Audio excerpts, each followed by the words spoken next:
L'École supérieure d'administration, d'économie, de journalisme et des métiers de l'audiovisuel ESAE offre de nouveaux challenges pour l'année universitaire 2023-2024. Étudiantes et étudiants, parents d'élèves nouveaux bacheliers, ESAE, c'est la garantie d'une formation de qualité à des conditions très avantageuses. À Gbedjromede, à Papa, à Boumekalavi et Parakou, inscrivez-vous en administration générale, administration du travail et de la sécurité sociale, trésor et finances publiques, impôts, diplomatie et relations internationales, journalisme et métiers de l'audiovisuel, gestion des marchés publics, planification et développement local, sciences économiques, sciences juridiques et toutes les filières des sciences de gestion. ESAE vous offre des bourses, demi-bourses et de réductions pour les premières inscriptions dans toutes ces filières. Waouh! En licence 1, 2 et 3 et en master, bénéficiez jusqu'à 50% de réduction sur tous nos sites. N'est-ce pas génial? Infoline. ESAE Gbedjromede, 3e rue à droite en quittant le carrefour Le Jador pour la BIBE Jéricho ou au plus 229 90 93 65 21 98 98 14 00 à Kpakpa au plus 229 52 88 33 33 à Boumekalavi au plus 229 52 88 44 44 Parakou au plus 229 52 46 12 12. ESAE, l'excellence à un nom. La grande messe du football africain aborde demain sa phase à élimination directe, les huitièmes de finale. Chers internautes, aujourd'hui je suis en plateau avec Carles Kitome, Serge Renou et Maël Leroux-Belou. Ensemble, nous allons lever un coin de voile sur ces rencontres à venir. Bonjour chers confrères. Bonjour Colombe, bonjour à tous nos internautes. Carles Kitome, comment vous allez? Je vais très bien Colombe et bonjour à tout le monde, bonjour à tous les amoureux du ballon. Ravi de vous revoir sur notre plateau d'Instant Cannes. C'est un plaisir partagé. Maël, vous étiez là hier. Oui Colombe, bonjour à tous nos internautes. Alors, chers confrères, demain démarre, comme je viens de le dire, la phase à élimination directe. Et déjà à 18h, nous aurons Angola, Namibie, entre habitués et néophytes. Maël, dites-nous, comment entrevoyez-vous cette rencontre-là? Angola-Namibie, je dirais d'abord que la Namibie, c'est vrai que c'est une équipe néophyte, c'est vrai, qui vient de se qualifier pour la première fois de son histoire pour un huitième de finale de la Coupe d'Afrique des Nations. Mais c'est une équipe qui propose du jeu. Ce n'est pas une équipe, c'est vrai, qu'elle propose du jeu, qu'elle essaie d'aller très vite. C'est vrai qu'elle laisse des espaces derrière, ce qui pourrait être bénéfique pour les Angolais, qui pourraient jouer en contre. Donc je dirais que l'Angola part peut-être avec un peu plus d'expérience pour avoir participé à plusieurs phases finales de Coupe d'Afrique des Nations. La Namibie, c'est une équipe qui va essayer de poser un peu de problème aux Angolais. Les Angolais doivent faire attention. C'est vrai que l'Angola est sorti premier de sa poule devant le Burkina, entre autres. Donc, ce sera une opposition de style, un match ouvert. Est-ce que le Namibie peut nous faire sortir une surprise demain? Est-ce qu'on peut avoir une surprise demain? Oui, c'est possible. Tout est possible. C'est la CAN des surprises. On n'est pas à l'abri d'une petite surprise. On en a déjà connu avec plusieurs équipes, la Guinée équatoriale, le Cap-Vert. Donc la Namibie, les braves warriors, ils peuvent nous sortir quelque chose. Ils ont le potentiel pour. À eux de jouer leur carte vaillamment et de poser un jeu qui va nous plaire demain. On attend de voir. On attend de voir. Carles Kitome, revanche de la finale de 2000, Nigeria-Cameroun, demain à 21h. C'est sûr que demain nous aurons droit à un match assez intéressant parce qu'il s'agit d'abord de deux nations qui sont des pays limitrophes, ce qui veut dire que la rivalité elle est de mise. Deux gros cylindrés de l'Afrique de l'Ouest, des équipes qui ont toujours essayé de jouer les premiers rôles et ça a toujours été un mano à mano entre les deux équipes. Et je crois que l'affiche sera quand même à la hauteur de nos attentes. C'est vrai que jusque-là, aucune des deux équipes n'a encore montré ce qu'on pourrait attendre d'elle. Le Nigeria n'a pas encore montré quelque chose de vraiment consistant par rapport à son effectif, par rapport à son palmarès et par rapport à son nom. Le Cameroun non plus. L'UTT, ce dernier match, nous avons vu les Lions se transcender. Ils n'avaient rien proposé jusque-là. Mais nous espérons que pour cette affiche des huitièmes de finale, ces deux nations vont nous proposer vraiment du bon jeu. Étant donné que c'est un duel fratricide, ils ont l'obligation de faire autre chose. Et là, ce serait vraiment à l'avantage de public. C'est Renaud, après demain, nous aurons le duel entre les voisins, la Guinée équatoriale et la Guinée. Dites-nous, pour vous, laquelle des deux nations pourrait sortir son épingle du jeu? Bon, il faut dire que c'est un derby guinéen. Moi, je vois plutôt la Guinée équatoriale sortie vainqueur de cette rencontre à élimination directe. Mais le football, cette CAN nous réserve beaucoup de surprises. Il n'y a plus de condamnation, il n'y a plus d'outsider. Une équipe peut se réveiller le lendemain, il faut battre rapidement. Donc pour moi, ça va être un derby à suivre de près. Mais je vois la Guinée équatoriale battre la Guinée. Donc, on attend de voir ce qui nous réserve. Mais ce que cette rencontre nous réserve. La Guinée équatoriale, c'est vrai que Serge, quelque part, il a raison sur le fait que la Guinée équatoriale part favori. Mais attention à cette équipe guinéenne. C'est vrai qu'au début, ils n'ont pas eu Serhou Guirassy. Le dernier match, c'est vrai qu'il n'a pas été très en jambes. Il n'a pas vraiment proposé quelque chose. Je pense que c'est son retour à la compétition. Il était en manque de rythme. Là, déjà, je pense que c'est une sorte de préparation pour lui pour mieux aborder cette phase à élimination directe. Donc, même si la Guinée équatoriale part un peu confiante, la Guinée vient avec un entraîneur aussi qui a envie de prouver quelque chose, qui a envie d'amener son équipe un peu plus loin dans la compétition. Ils ont récupéré Naby Keïta, qui est revenu dans l'entrejeu, qui va essayer de garder un peu cette équipe sur le terrain un peu plus haut. Oui. Maintenant, avec Serhou Guirassy, qui est actuellement en forme avec Stuttgart, c'est vrai qu'il n'a pas encore eu l'occasion de marquer. Attention à la Guinée équatoriale, ce sera une très belle opposition. Les deux équipes vont proposer du jeu et la Guinée équatoriale a un attaquant qui est aussi tout feu tout flamme, Emilio Nsoué, qui est actuellement en pleine forme. Oui. Attention à la défense guinéenne qui devra le surveiller comme le lait sur le feu.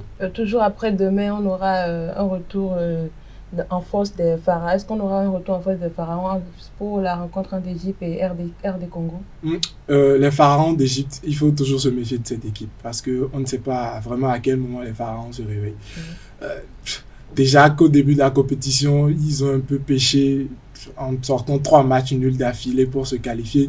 Ils ont perdu leur vedette Moussala qui est blessé, qui vont peut-être récupérer s'il y a qualification en quart ou en demi.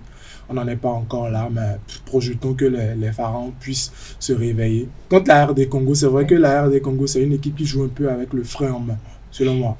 Elle a du potentiel, elle a des joueurs pour, je ne sais pas, le sélectionneur Sébastien de Sabre, je ne sais pas, il fait un peu de l'économie, je ne sais pas, il se retient un peu dans l'utilisation de ses joueurs. Il a Simon Banza sur le banc, qui est meilleur buteur du championnat portugais actuellement, qu'il ne fait pas jouer. Depuis qu'il a commencé la CAN, je ne sais pas s'il a déjà eu des minutes, à mon humble avis, non. Donc, il y a Cédric Bakambu, c'est vrai. Il y a Yohan Wissa qui est aussi très en jambes, le joueur de Brentford. Donc, il va falloir surveiller tout ça. Les Léopards sont assez virevoltants. En attaque, ils ont de très bons joueurs. En défense, ils ont un Chancel Mbemba qui est l'homme à tout faire, Primac Vivien Foué de l'année écoulée, qui est un joueur très déterminé, qui tient la barque dans sa défense. Donc, attention aux Pharaons d'Égypte. Les Léopards peuvent rugir et peuvent faire tomber les Pharaons très rapidement. Carles Kitome, Égypte, RD Congo. Je pense que nous aurons c'est une belle affiche déjà et nous ne savons pas ce que l'Égypte fera demain. Parce que les Égyptiens, c'est une équipe qui surprend toujours. Ils ont toujours beaucoup de tout dans leur sac. Et c'est généralement quand on s'y attend le moins que l'Égypte commence à montrer que ce n'est pas une petite nation. La RDC Congo, une belle nation, une belle équipe, mais je ne sais pas ce qui ne va pas à ce niveau. C'est vrai qu'avec ce nouvel entraîneur, ça va un peu mieux, mais cette équipe n'a jamais été à la hauteur de sa réputation. Cette équipe n'a jamais produit des résultats qui prouvent quand même la qualité de son effectif. J'ai l'impression qu'ils ont du mal à mettre en place un jeu. C'est vrai, il y a de l'envie, il y a de la volonté, mais tout ça, ce n'est pas assez organisé. Donc, ça fait que je peux avoir une petite réserve en ce qui concerne la RDC, mais l'Égypte, je crois que même à la 100e minute, s'il y avait une petite seconde, l'Égypte trouve toujours l'occasion de tirer son épingle du jeu. Donc, il faudra que la RDC puisse vraiment être concentré du début à la fin de ce match pour ne pas y laisser trop de temps. L'Égypte, c'est une équipe qui a l'habitude d'endormir ses adversaires. C'est une équipe, quand elle joue en phase à élimination directe, elle est capable de vous amener en prolongation, à l'usure, vous amener jusqu'au tir au but et avec l'expérience. Ils ont un gardien qu'ils ont récupéré, Abou Gabal, Tigabaski. Chenaoui s'est blessé, donc l'Égypte va jouer. Qui nous a créé la misère. Hein. Les Égyptiens vont jouer, je ne sais pas, à la roublardise, ils vont être un peu futés. Attention aux Congolais, s'ils se faut pas piéger. Ils vont pas se laisser endormir, surtout par les Égyptiens qui ont cette manie-là de plonger leur adversaire dans une certaine torpeur qui va durer tout le match. Donc attention aux Congolais de prendre des initiatives et de créer la sensation de marquer très vite pour faire douter les Égyptiens. Là, ça sera la clé du match. Si les Égyptiens font une première partie, match nul, et qu'en deuxième partie, il n'y a toujours pas le verrou qui est sauté d'un côté ou de l'autre, franchement, en prolongation, l'Égypte a l'usure. Jusqu'au tir au but, franchement, les Pharaons peuvent sortir et se qualifier en quart de finale. De toute façon, l'Égypte a le mental pour réaliser, pour supporter n'importe quelle équipe dans cette compétition. Et maintenant, il faudrait que les Congolais aussi puissent être mentalement forts, parce que c'est vrai, et Mohamed Salah n'est pas là. Mais il y a depuis qu'il est parti, vous avez vu, tout le monde s'investit un peu plus, et tout ça, c'est pas sécurisant pour les autres. N'importe qui peut marquer dans cette équipe. Il y a une équipe qui est équilibrée, et tout le monde peut scorer à tout moment. Et donc, alors que les Congolais, mentalement et dans le jeu, il y a encore quelques failles. Et s'ils maintiennent ces failles avec l'expérience des Égyptiens, et ça pourrait le match contre le Ghana, on a constaté quand Mo Salah est sorti, on a vu une équipe égyptienne qui a joué différemment. Donc peut-être que le poids, l'ombre de Mo Salah va un peu disparaître. Forcément. C'est une habitude pour les grandes nations. Quand on voit que la star est blessée. Pas le cas du Portugal ou de l'Argentine. Quand tu n'as pas Messi dans le jeu, ce n'est plus du tout. Donc quand on voit que la star est blessée, chacun se donne à fond et chacun veut faire plaisir et à son coach montrer que nous-mêmes on a notre place dans la sélection. On a quelque chose dans le ventre. Voilà, donc c'est un constat qui a été fait chez certaines grandes nations. Quand la star est blessée, le remplaçant se donne à fond. Et bien, lundi, on aura Cap-Vert-Mauritanie. Oui, Cap-Vert-Mauritanie, la Mauritanie qui retrouve les huitièmes de finale pour la première fois de son histoire. Donc la Mauritanie va vouloir chercher à écrire sa belle histoire pour cette CAN. Cap-Vert qui a fini leader de son groupe, je crois bien. Oui. Cap-Vert aussi va chercher à confirmer sa suprématie. Ça sera une très belle affiche à suivre de très près. Mais je vois la Mauritanie qui a fait toujours le pronostic de l'Algérie dans cette CAN. Est-ce que la Mauritanie pourra effectivement faire la même chose face aux Cap-Verdiens avec, je crois, Bébé qui est là, si je ne me trompe pas. Donc, ça va être une très belle affiche à suivre de près. Et Bébé qui va toujours pas retrouver à marquer des buts de 40 mètres. C'est une opposition où la Mauritanie, c'est une équipe qui joue physique. Oui. C'est une équipe qui va imposer le défi physique aux Cap-Verdiens. La Requin Bleu, c'est une équipe peut-être qui est un peu plus chatoyante avec le ballon. La Mauritanie, c'est une équipe qui va imposer le défi physique. Amir Abdoui, il a conscience de ça. Il sait que ses joueurs seront plus dans l'impact dans le jeu. Et donc, ce sera un défi où c'est l'équipe qui va un peu plus se surpasser au niveau de ses qualités qui va pouvoir gagner ce match-là. C'est une rencontre aussi ouverte. Cap-Vert Mauritanie en huitième de finale d'une CAN, c'est peut-être une première dans l'histoire de la CAN. Les Cap-Verdiens, eux, ils ont l'habitude de jouer peut-être les huitièmes ou les quarts de finale d'une CAN. Pas le cas de la Mauritanie. Peut-être l'expérience des Cap-Verdiens peut jouer sur les Mauritaniens, mais attention, Amir Abdoui, il a une expérience pour avoir amené les Comores en huitième de finale l'année dernière. Donc, les Morabitoun peuvent aussi se prévaloir d'avoir un coach expérimenté. Alors, les gars, le lundi, il y a cette rencontre que nous attendons tous, cette rencontre entre le pays hôte et le champion d'Afrique, Sénégal-Côte d'Ivoire, avec tout ce brouhaha qu'il y a eu autour, la fédération ivoirienne qui a tenté de récupérer Hervé Renard, ça n'a pas abouti et tout. Dites-nous déjà, disons que cette rencontre se prépare déjà, se joue déjà psychologiquement.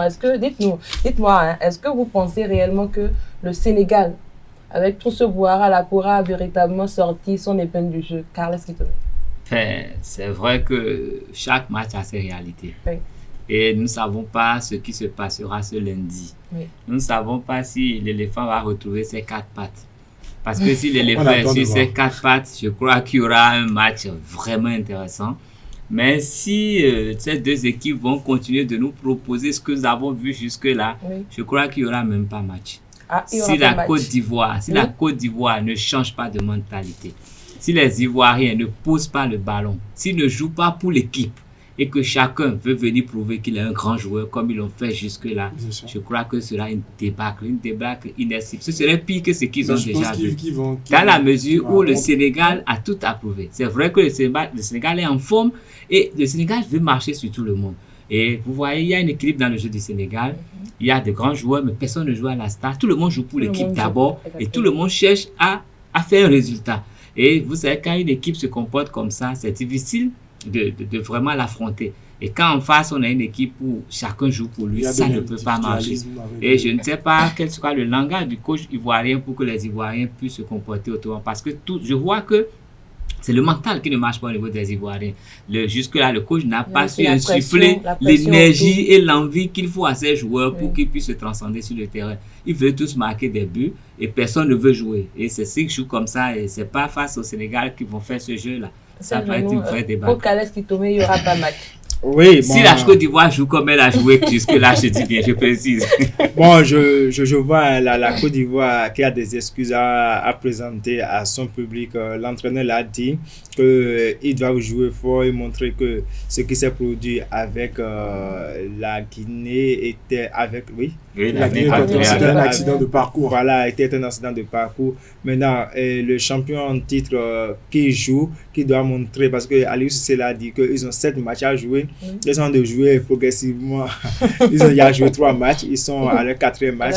Donc, la Côte d'Ivoire doit se réveiller très tôt pour affronter le champion en titre, parce que le Sénégal, on voit que, je le dis, c'est une équipe mixte, mélangée avec les anciens et les nouveaux. Et les nouveaux sont de prendre, les jeunes sont de prendre progressivement la place des aînés.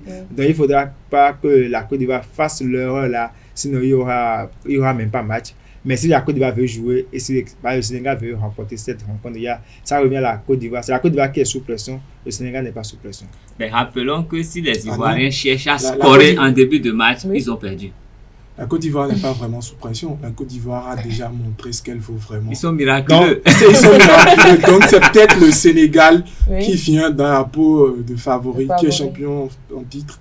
Donc c'est peut-être le Sénégal qui veut continuer à prouver tout le bien qu'on pense de cette équipe-là, qui est peut-être en train de ressentir la pression. La Côte d'Ivoire, elle n'a plus rien à perdre.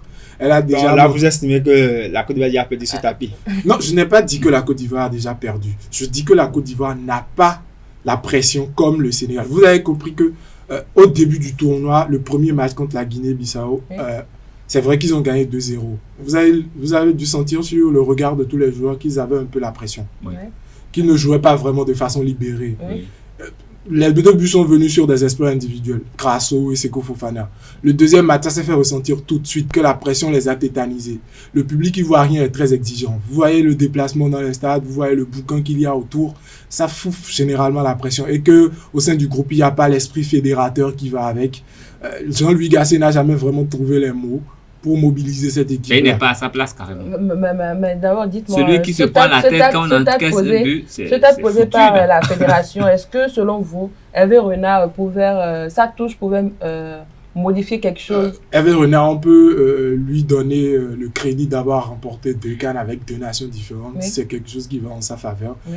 Il a déjà gagné la CAN avec la Zambie. Oui. Ensuite, avec la Côte d'Ivoire, il a le bénéfice de connaître le peuple ivoirien, de connaître quelques joueurs du groupe ivoirien, même s'il n'en reste pas beaucoup. Je pense que Gradel, Aurier sont peut-être des rescapés, sont des joueurs qu'il connaît à peu près. Donc, je pense qu'il peut-être, lui, il avait un peu cette crédibilité-là de connaître un peu les Ivoiriens. Mais c'est vrai que ce serait un peu comme jouer au poker, de ramener Hervé Renard en pleine compétition comme ça et lui demander de réaliser un exploit.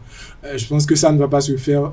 Les dernières nouvelles, on a appris que la Fédération française ne veut pas libérer Hervé Renard avec les JO qui sont en train de venir avec la sélection. Ce n'est même pas responsable, ce genre de décision. C'est comme dire à Emer Soyer, allez tiens, attends, tu es là, on t'a mis là en attendant, mais bon, on a trouvé quelqu'un, on va le ramener, tu te mets sur le côté, on va utiliser... Et là, ça va jouer sur le moral d'Emer Soyer lui-même, qui risque même de ne pas être performant sur ce match. Donc je crois qu'ils vont jouer sans coach demain. Le lundi, ils vont jouer ça dans la mesure où... Emer Soyer sera sur le banc. Il sera sur le banc, mais déjà, rien que cette communication se casse moralement. Alors qu'ils ont besoin de quelqu'un qui va d'abord rassurer les joueurs et pouvoir leur passer le message qu'il faut pour qu'ils se transcendent sur le terrain. Celui qui est arrivé, il est déjà déshabillé avant même d'entrer en scène. Ça veut dire qu'ils ont bien fait.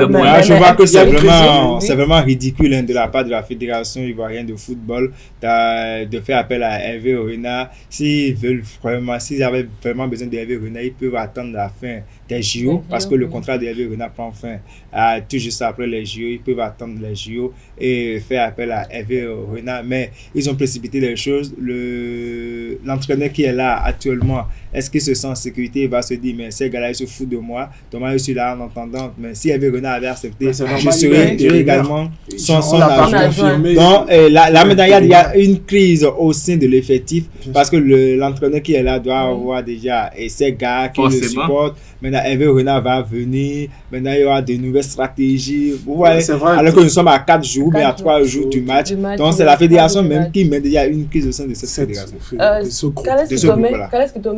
Si on oublie cette situation qui est là, est-ce que vous pensez que MS Faye peut tout de même qualifier cette équipe-là en quart de finale? Bon, MS Faye, personnellement, je ne le connais pas en tant qu'entraîneur. Je ne connais pas son palmarès d'entraîneur personnellement. Il a entraîné l'équipe réserve de l'OGC Nice. Tout ça, c'est très loin. Tout ça, c'est l'équipe réserve de l'OGC Nice. Non, oui, je sais. On suit un peu le championnat français. L'OGC Nice, c'est déjà pas une grosse équipe. J'ai dit l'équipe réserve. Et puis l'équipe réserve. Donc, c'est rare d'avoir des informations venant de lui.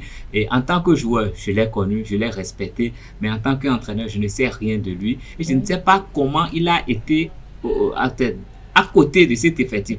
Parce qu'il ne suffit pas d'être sélectionneur.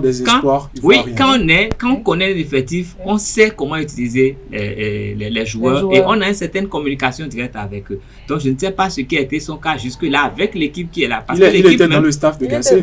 Il était là, mais il était dans l'ombre. Je ne l'ai pas vraiment vu dans des rôles. Parce que Gasset deux sélections jouées, vous voyez que le deuxième entraîneur tout de suite, il parle aux joueurs. Le deuxième entraîneur, il s'adresse aux joueurs directement alors que le coach est là. Mais je n'ai jamais vu faire cela. Alors que Gasset lui-même, tout ce qu'il a su faire, tout ce qu'il a montré, c'est se tenir la tête quand ça n'a pas marché. À aucun moment, il n'a pu donner des directives pour changer le mental de ces joueurs. Donc, ce Faye, même s'il avait les compétences, est-ce qu'aujourd'hui, il a déjà la confiance des joueurs pour qu'ils puissent l'écouter véritablement? Parce que c'est là où tout se joue. S'il n'a pas leur confiance... Il a le crédit d'être ivoirien. Non, la confiance de celui qui monte sur le terrain, c'est autre chose. Non, on écoute celui en qui on a confiance. S'ils n'ont pas confiance en lui, quels que soient les discours qu'il tiendra, ils ne vont pas le respecter. J'imagine qu'il y a un Claude Leroy là, rien que par son statut, quand il va dire 2 mots, les joueurs vont se ranger autrement. Mais est-ce qu'il a cette aura-là? C'est ça. Aujourd'hui, ce n'est pas une affaire. Ils sont bons, ils ont tout. C'est celui qui va leur parler de façon à pouvoir toucher leur orgueil pour qu'ils puissent se réveiller. Avec beaucoup de rigueur, il faut le préciser. La rigueur, tout ce qu'il faut. C'est un mélange de choses. Et je ne sais pas si lui, aujourd'hui, il revêt toutes ces qualités-là. De toute façon, la Côte d'Ivoire, pour moi, ils sont venus là par chance. Et il faudrait qu'ils aient de la chance pour ne pas être éliminés. Comme le dit souvent, le câblement n'a plus peur de couteau. C'est la situation de la Côte d'Ivoire actuellement. L'entraîneur, est-ce que les joueurs vont respecter ces consignes? Parce qu'une chose est que l'entraîneur donne des consignes sur le terrain, les joueurs respectent. Au niveau de est-ce qu'il respectait déjà les consignes du coach qui vient de parler? Je ne sais pas. Kessié qui a avoué en conférence de presse que c'est vrai qu'ils n'ont pas suivi les consignes de l'entraîneur. Ça, c'était après la défaite contre le Nigeria. Oui. Donc, ça ne respecte pas les consignes de l'entraîneur principal. Qu'en est-il pour celui qui a sur l'intérêt? Voilà. Retour sur les matchs. Mardi, on aura Mali, Burkina Faso. Un duel ouest-africain. C'est les pays en vogue qui vont se revoir sur le terrain. C'est vrai que jusque-là, ces deux nations nous ont montré de belles choses. Mais il faut savoir, le Burkina Faso pêche beaucoup dans la finition. Il pêche, sinon le Burkina Faso aurait pu faire des scores beaucoup plus intéressants que là en match de poule. Le Mali lui-même joue, mais même toutes ces deux nations, les deux équipes se comportent très bien, mais n'arrivent pas à marquer. Le reste, ils tiennent la défense, le milieu et tout, mais les attaquants n'ont pas encore pu faire ce qu'il faut pour qu'on puisse être vraiment rassuré par rapport à ça. C'est deux frères, c'est un derby du Sahel. On ne sait pas ce que ça va donner. J'ai même peur de faire un pronostic parce que vous savez, quand c'est des pays limitrophes comme ça, on ne sait jamais. C'est si intense. L'investissement est tellement fort qu'il y a toujours une surprise. Donc, il y aura même beaucoup de cartons dans ce match parce qu'ils ne vont pas se faire de cadeaux. Surtout les Maliens, parce que moi j'ai été déçu par l'équipe du Burkina Faso dans cette compétition. Il faut que si les pénalités n'existaient pas, je crois que le Burkina Faso serait déjà éliminé. Et leur dernier match, on l'a vu, ils ont pêché. Traoré qui vient dans l'effectif. Je peux le pardonner sur certains aspects. Il vient de longues blessures, on l'a dit.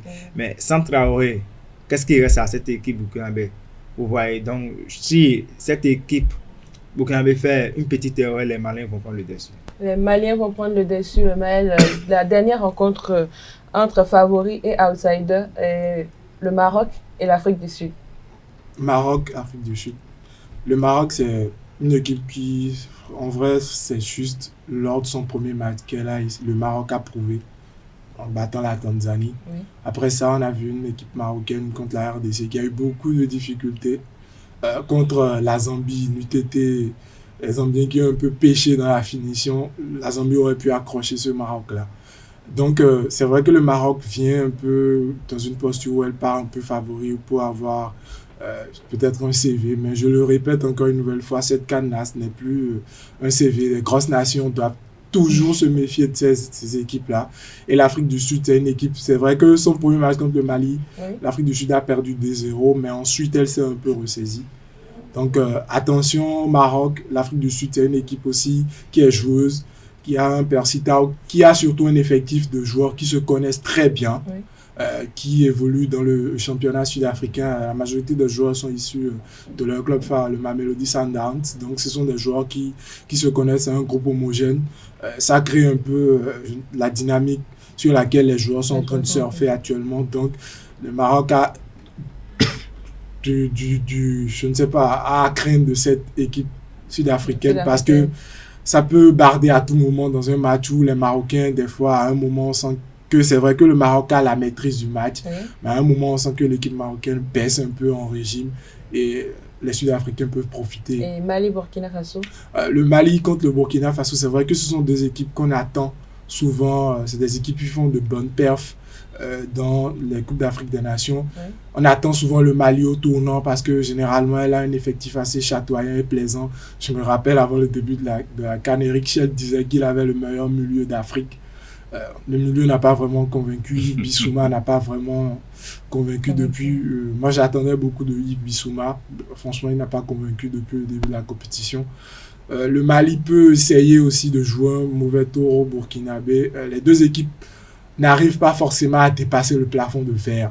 Vous allez voir, quand l'une des deux équipes va se qualifier après, elles ne vont pas franchement transcender après. Donc, c'est un match où les deux équipes peuvent gagner ou perdre. C'est un peu qui tout double pour l'une des deux équipes. L'équipe qui va se laisser berner premièrement aura beaucoup de problèmes.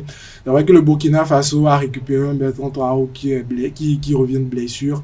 Le Burkina Faso aurait pu nous proposer mieux dans cette phase de groupe-là, à part le match gagné contre la Mauritanie 1-0. Après, il y a eu le nul et il y a eu la défaite. Donc, le Mali part un peu avec cette sérénité-là de ne pas avoir perdu aucun match de poule. Donc, le Burkina Faso reste sur une défaite contre l'Angola.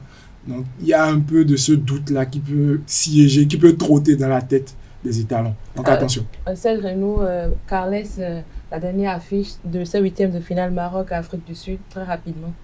Maroc, c'est l'équipe là qui nous a fait rêver à la dernière Coupe du Monde. Et je crois que ces gars, ils ont encore cette Coupe du Monde dans la tête. Parce que l'effectif est là, le sélectionneur est là. On s'attendait à voir la même performance. Mais jusque-là, le Maroc n'a pas pu nous prouver ce qu'on savait de lui. Et donc, c'est compliqué. Alors que l'Afrique du Sud, c'est une équipe homogène, une bonne circulation de balles. Et des gars qui n'hésitent pas, ils jouent franchement leur jeu, ils jouent leur chance crânement. Et moi, je les vois, en fait, je leur donne un peu plus de crédit par rapport au Maroc parce que le Maroc, le jeu, en fait, c'est pas constant. Ils sont transparents à des moments donnés et après ils reviennent. C'est surtout ces individualités.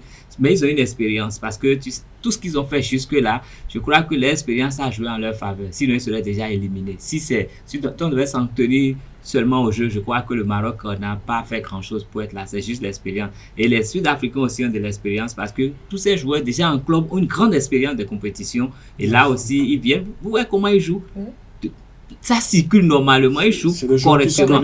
Et donc, si les Marocains Ne se sentent pas, je crois que bon, ils sont déjà. Pour moi, le Maroc, quand on vient d'une coupe, quand on est demi-finaliste d'une coupe du monde, le jeu doit changer, on doit constater un changement dans leur jeu, dans leur style de jeu. Mais le Maroc, je m'attendais à ce que le Maroc offre des scores fleuves à ses adversaires, ce qui n'a pas été le cas. Maintenant, si le Maroc fait le venir plaisir devant l'Afrique du Sud, c'est que si tu as ses coéquipiers vont leur damer le plus haut. Il y a un sujet très rapidement, on va parler d'un sujet, un sujet qui défrait la chronique où nous sommes en pleine compétition, mais les joueurs guinéens seraient en grève parce qu'ils n'ont pas perçu leur prime de qualification pour ces huitièmes de finale. Est-ce que selon vous, ce n'est pas trop tôt d'avoir enclenché une grève? Non, pour moi, il faut respecter les cas de charge. Hein. Oui. Il faut respecter les cas de charge. On dit souvent que le travail sans la motivation, ça n'emmène nulle part. Donc, je trouve raison à ces joueurs-là. C'est pas que le pays est en faillite, mais le pays a des soucis financiers. Donc, si à chaque fin du match, les joueurs doivent percevoir quelque chose, il faut leur donner le pas et la compétition se poursuit. Donc, moi, je trouve raison à ces joueurs-là. Et c'est tout simplement une honte pour le pays. Carles Kitome, bras de fer entre joueurs et fédération guinéenne de football. Oui, qu'est-ce que vous... Rien de nouveau sous le soleil. C'est connu. À toutes les cas, nous avons assisté à ça dans des fédérations. Quand l'argent tire les joueurs par derrière, c'est la même chose. Mais il faut savoir que pour qu'il y ait une délégation guinéenne là-bas, il a fallu que les joueurs mouillent le maillot. Pour que la Guinée continue d'exister dans la compétition, des joueurs mouillent le maillot. Donc, je crois que la prime des joueurs est une priorité face à toutes les exigences des cadres du ministère, tous ceux qui sont venus pour grossir le nombre, pour prendre des perdièmes inutiles. Les joueurs sont prioritaires. Je crois qu'on doit tout faire pour payer les joueurs, même si l'hôtel est à crédit. On doit payer les joueurs qui font des performances pour que le nom du pays soit toujours cité. On peut régler les cadres quand on va rentrer au pays, on peut me les oublier après, mais les joueurs ne peuvent pas. Et puis vous savez, un footballeur, c'est une carrière qui n'est pas longue. Donc pendant que le gars il est là, il s'investit, il faut qu'il jouisse de ce qui a été ce qui est contraté, au moins lui donner ça en temps pour qu'il n'y ait pas de problème. Oui, Maël, pour vous, quelle est votre lecture de cette situation? C'est une situation qu'on regrette. On aurait pu éviter toute cette situation-là. C'est un tapage que la fédération guinéenne aurait pu éviter tout bonnement en choisissant de faire le bon geste au bon moment pour éviter aux joueurs de se démobiliser ou d'aller en grève. C'est vrai que c'est mauvais pour la psychologie personnelle du groupe.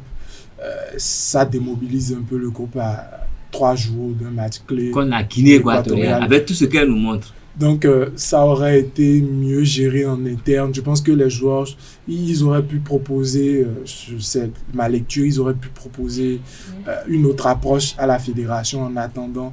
Mais mieux vaut tard que jamais. Donc là, maintenant, ils ont un peu tapé du poing sur la table pour exiger leur prime. Si la fédération ne réagit pas très vite, ça risque d'entacher un peu le parcours du Sili national. Donc, et le pays encore sanctionné par la CAF. Donc attention à ne pas végéter ou bien à ne pas se laisser emporter par cette mauvaise spirale des primes qui va un peu impacter le groupe. Mais je sais qu'il y a Kaba Diawara derrière qui va essayer de ramener, de maintenir son groupe. Lui aussi, il a droit à ses primes. Bien sûr, et c'est même la normalité des choses. Quand vous faites un travail, vous devez être payé à juste titre. Et quand vous avez un contrat qui stipule que à la fin des rencontres, vous devez percevoir un tel montant. Je pense que la fédération doit s'acquitter de ces montants-là et de permettre aux joueurs de faire leur boulot convenablement. Si vous ne permettez pas aux joueurs de faire leur job, après, vous ne pouvez pas les condamner. Donc, la fédération doit prendre ses responsabilités. Mais les joueurs aussi peuvent essayer aussi de jouer un peu la carte de l'apaisement en attendant de voir une situation se tasser. Donc, là, maintenant, ça jette un peu le groupe dans un certain trouble à quelques jours du match.